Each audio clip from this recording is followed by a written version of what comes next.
Good evening everyone, welcome back to Tom Plays Bannerlord for absolute beginners.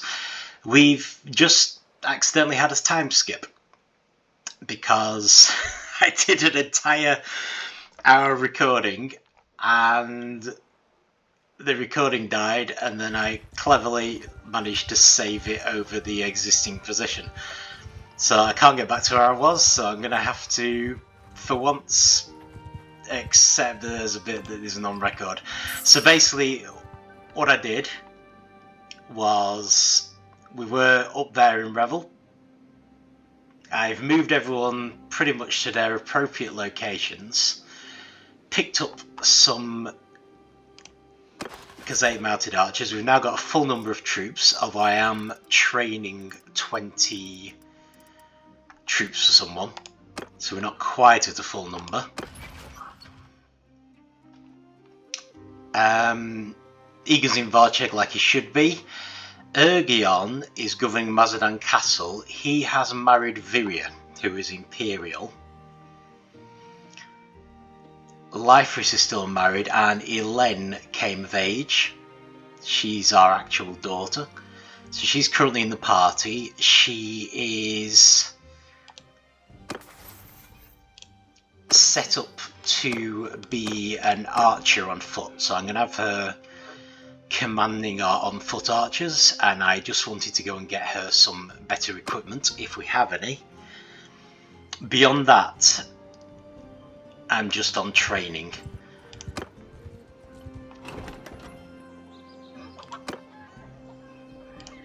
I am at your service. I suppose we should try to sort issues out as well. Oh right, we're already doing one. That's a bit worrying, because that suggests that we might have some troops missing.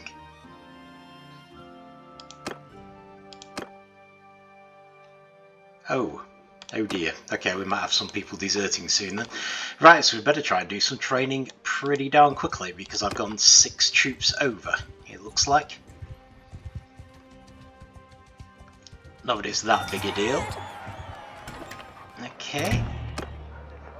Agna has had a baby. So, one of the things I have done is try to get the couples together. So they are going to start having babies now.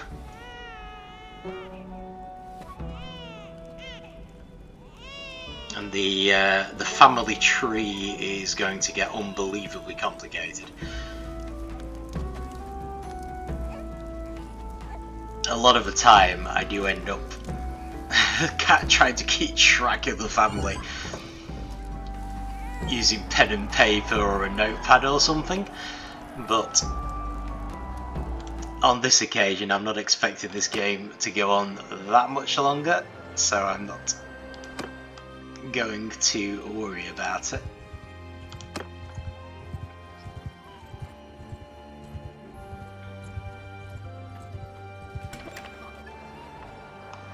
So what I could really do with is a caravan ambush of some kind.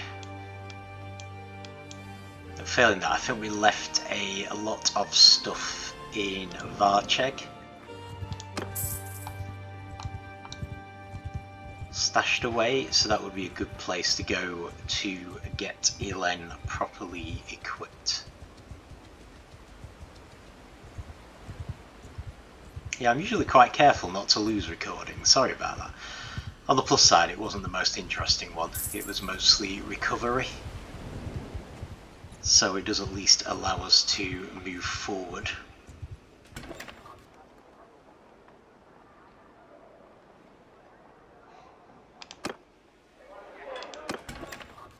A little more quickly.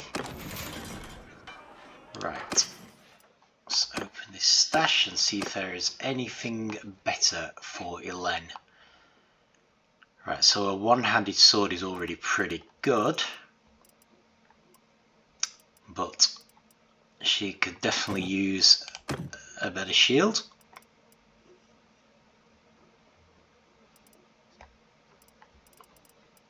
She's actually good enough to use the legendary mountain hunting bow. So that's something. Let me put the hunting bow back in there though. Doesn't look like we have any arrows particularly.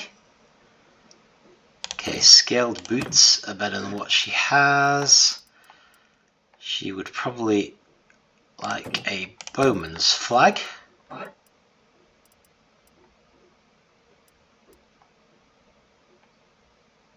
Heavy mail mittens again, that is better. The helmets are not. Okay.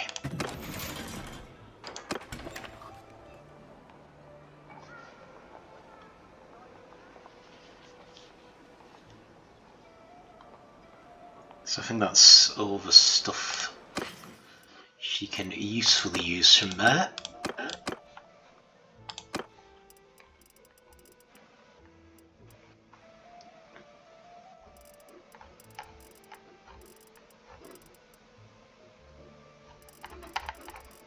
I was thinking arrows, wasn't I? Piercing arrows? Or stacked bodkin arrows? Well, she does get more with the stacked bodkin arrows, even though the pierce isn't as good.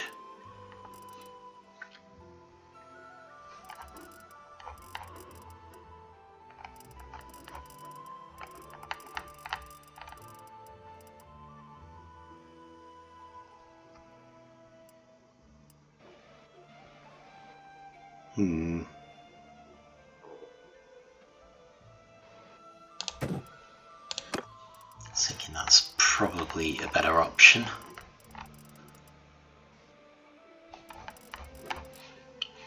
Other than that, I think she is pretty well set up.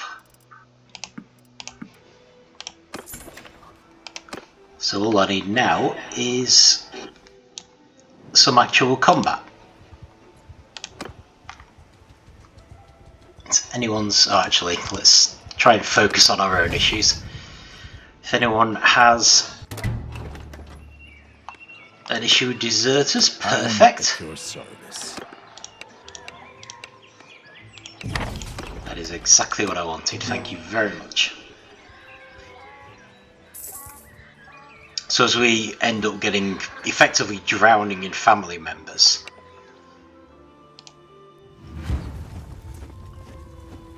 we're going to want some of them leading every one of our groups. So Yuka can have these people as usual, but Ylen is archers on foot. Iona is the mounted melee. But yeah, we should be able to fill all of these in with companions and family members, because we are going to end up follow your sergeants with an awful lot. There was a strict limit on how many companions we could have, but there's no limit on family members. And with the story mode, you start the game with 2 brothers and a sister. So now we've reached the point where their children are grown up. We're just going to have lots of family members, which is a big advantage.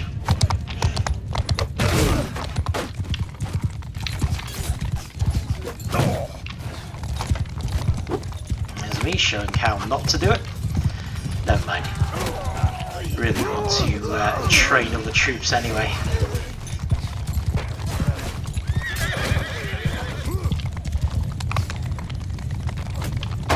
But a lot of it was just about getting everyone into position.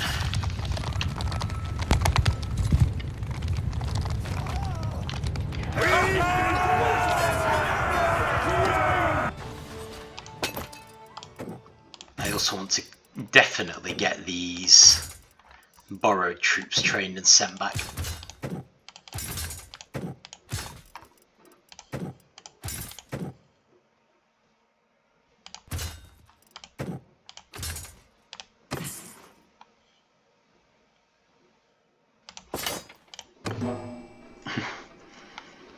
Just debating then whether to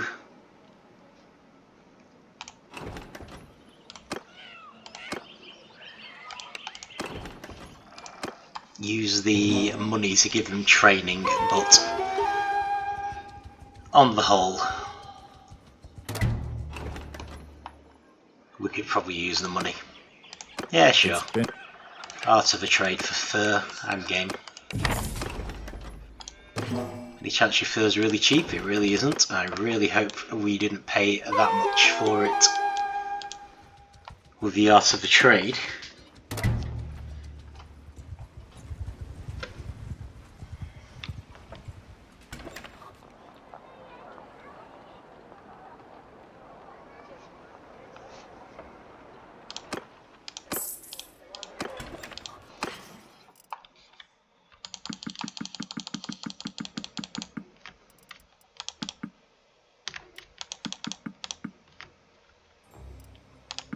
Let's sell the noble longbow. I'm sure we've got a bunch of those stashed away anyway.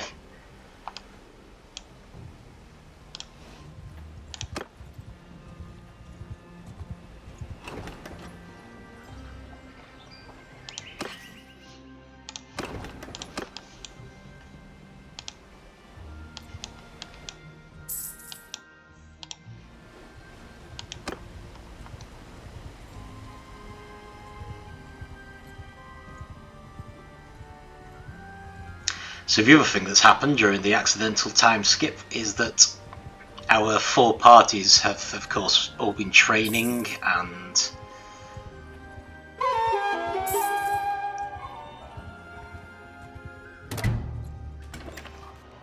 actually, well, think about it, I may as well dump some of these troops in the garrison. In fact, I think I overdid the archers a little bit, so I could actually give you some archers.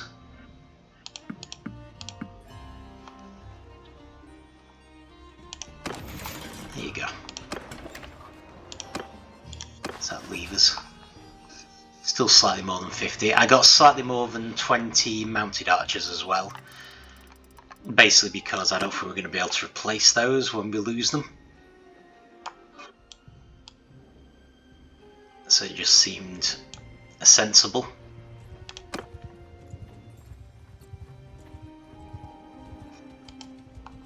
Okay, really just want to get rid of these borrowed troops before we declare a kingdom. Other than that, I think we're completely ready. For Fort Ylen, no. The Banu title suggests that they're Azurai. And there's not a huge point in making alliances with Azurai right now, because we're not going to be anywhere near their lands for quite some time to come.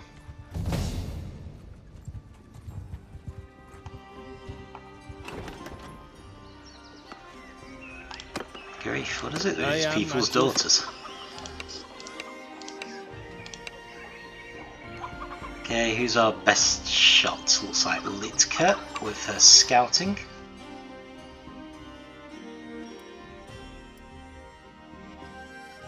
Can't remember if she might lose people or not, so let's just give her little wood runners just in case.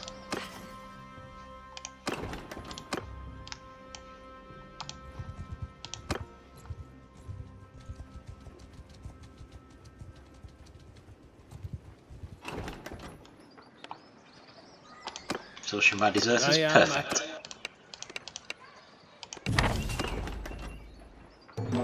See, the problem I've got at the moment with training these borrowed troops is that we're rarely getting...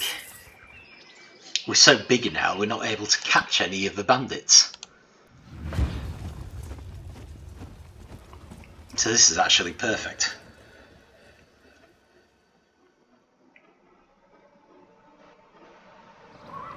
Under my command! Send everyone in. And hope that the borrowed troops get some swings in.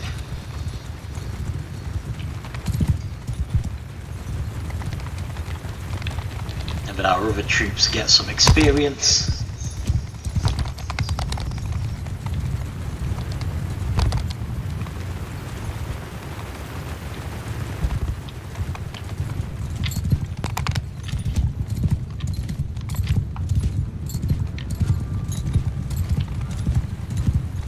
realistically we're probably going to end up fighting so many wars once we have a kingdom that will be hiring mercenaries anyway.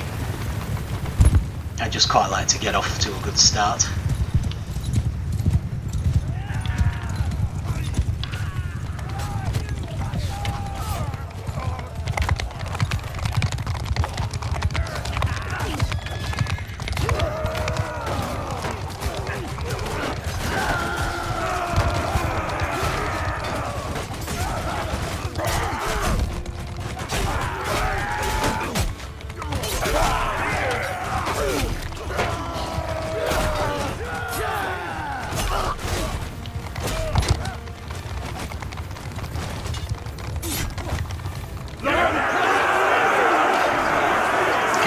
Any villagers, despite putting no effort whatsoever into making that happen.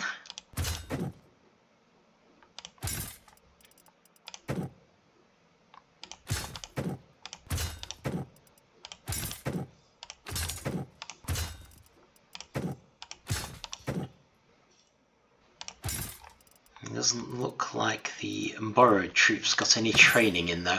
And in theory people train just by walking around with us, because I've got a perk.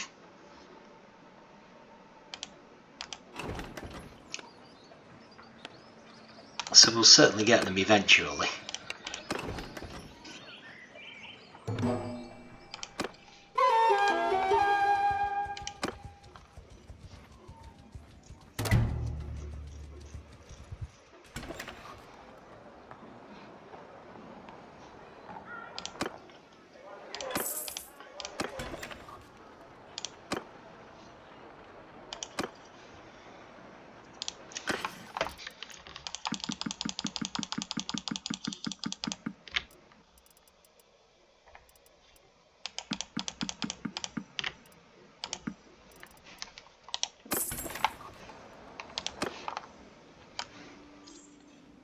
And I would feel a little bit bad about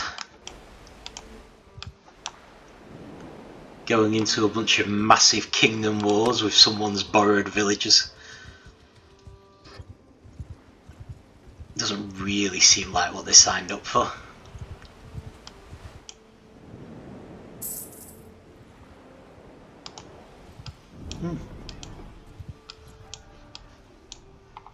Castle, that's a point actually. No, Epicrotia's back with the Northern Empire. They were being attacked earlier.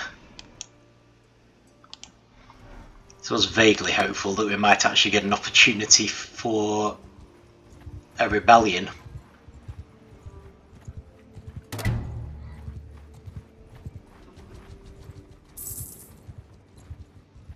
Which would actually have been worth a distraction. Right, can we chase down an army of 40 looters? So that is quite a lot. We can. With us and Excellent.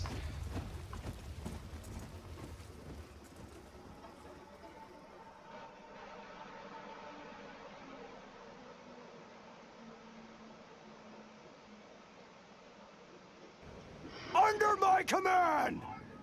Okay. Don't really see much point in doing tactics for this. In charge.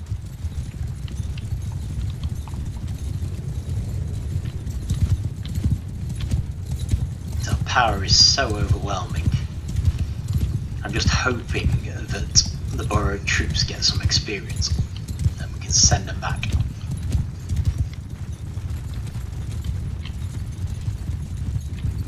Yes, I'll put the computer in charge, and it is of course responding by just having everyone charge towards the enemy. I suppose the one thing it is doing is it doesn't have the mounted troops going too far in advance. So it's at least being a little circumspect.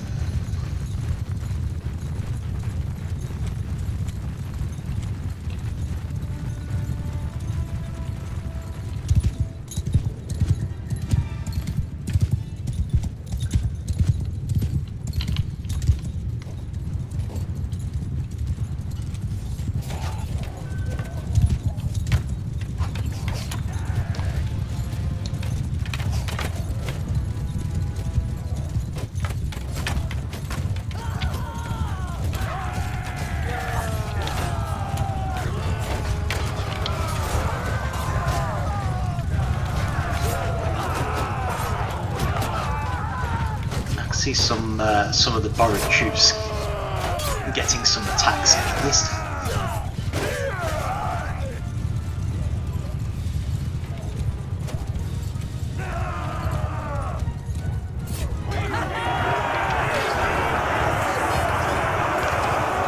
And we didn't lose anyone. Problem is when the veteran borrowed troops get attacks in, it doesn't really help. These now 5 remaining borrowed troops, so we need to get to veteran status. So we can get rid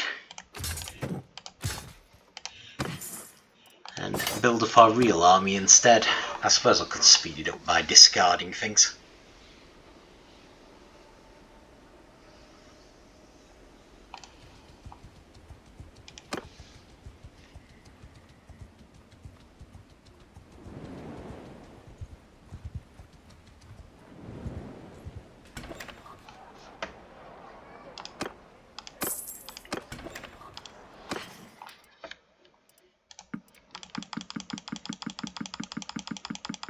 For everything else, I guess I'm gradually selling all the cattle.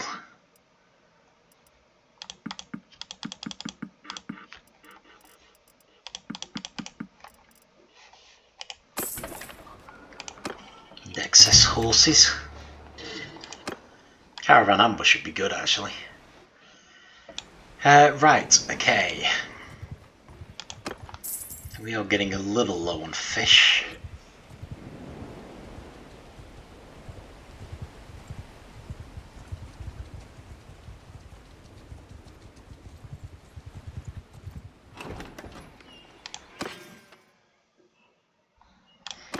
But on the other hand, not so low that I want to spend that much. And we've poachers, okay. I'm at your service.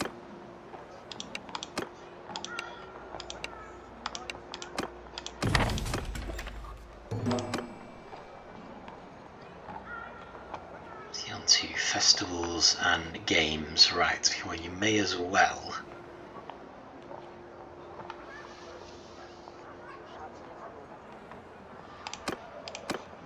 Soldiers, I'm not as worried about the garrison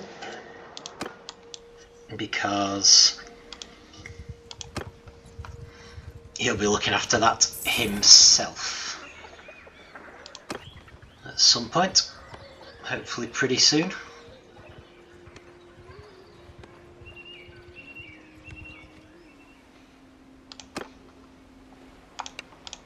Yep, I'll try to negotiate.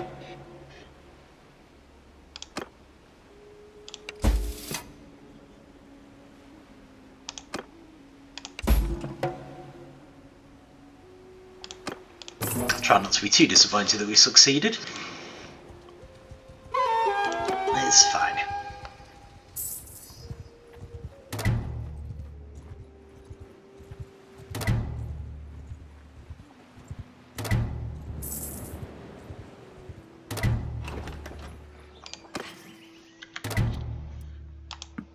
Okay, I'm gonna get some fish.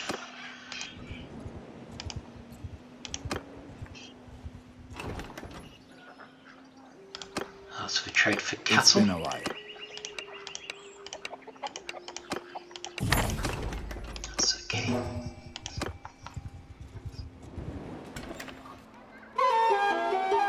I suppose at a pinch we could always use the cattle for meat anyway if we needed to. Ooh, decent price for grain at least.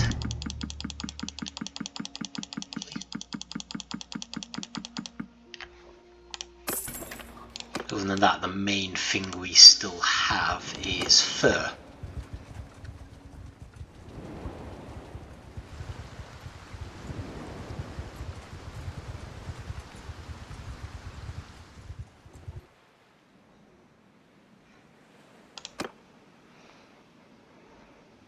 Alright, building a wall, that's good. Yeah, so I'll have missed. Oh, brilliant. Nope, that's perfect, that's what we wanted. So we put Ergion in charge of Mazadan because he's Sturgian. I want him to get used to running a city or a castle. And because we haven't had it as long as Ustakol, and because it's kind of on the border, I thought it was more important that it get built up quickly, which is likely to do because of the extra loyalty that's him being Sturgeon.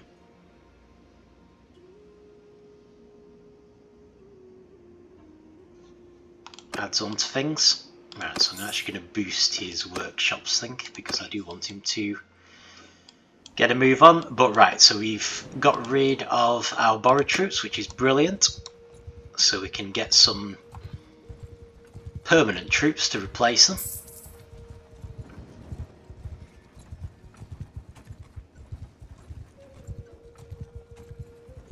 And we can hopefully end this session, which might be quite a short one, on the verge of declaring a kingdom. So then we can start with that next time.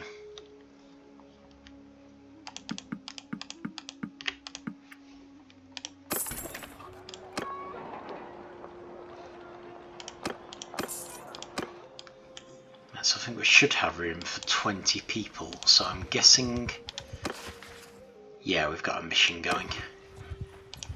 That's fine.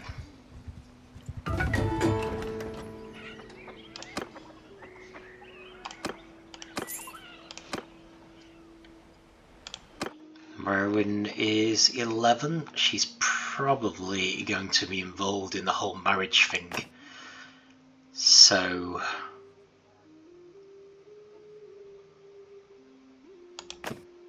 let's bring her cunning up a little though.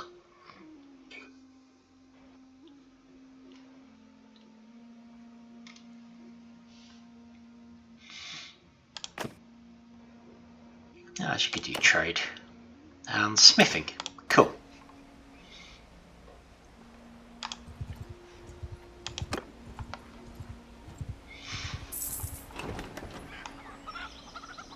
No, definitely not.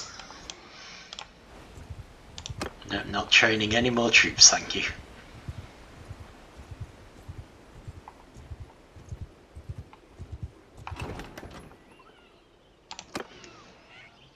I need to have the best army I can get.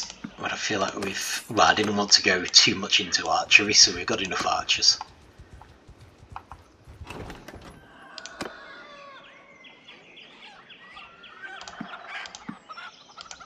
So I think we're missing 6 troops. So that should hopefully get us up to full.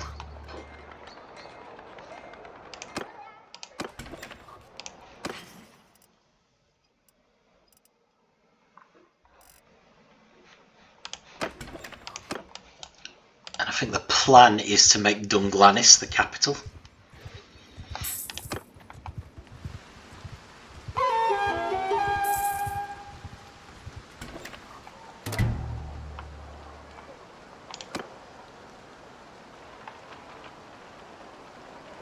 Our brother is running. So yeah, I think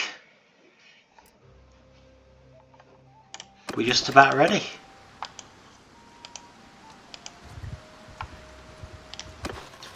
So let's just check what we're on.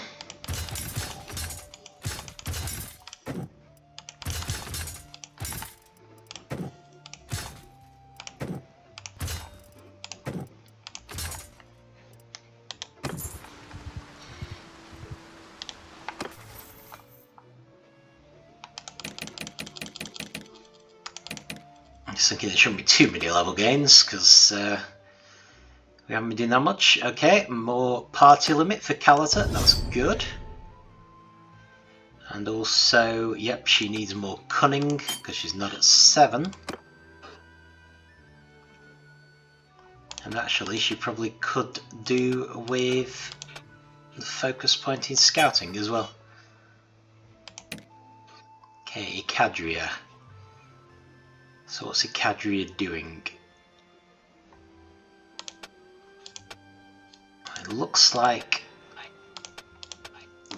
she's onto the bow. Oh no, sorry, it's focus points. Right, that's fine then. So I'm going to look for something that she doesn't have full focus in that doesn't have lots of green.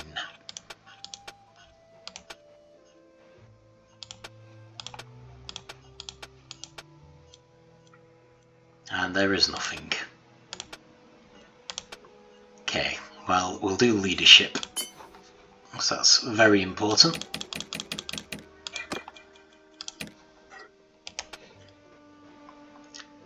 Leadership, yep.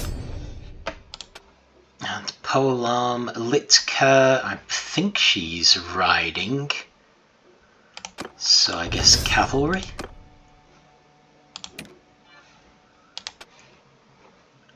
And steward, I think we usually go with frugal. I think that's it. So yeah, a relatively short session. Not for me, of course, because I already did an hour before this. But yeah, we're basically finally in a position to declare a kingdom. So the plan is to start that next time. So this is our realm.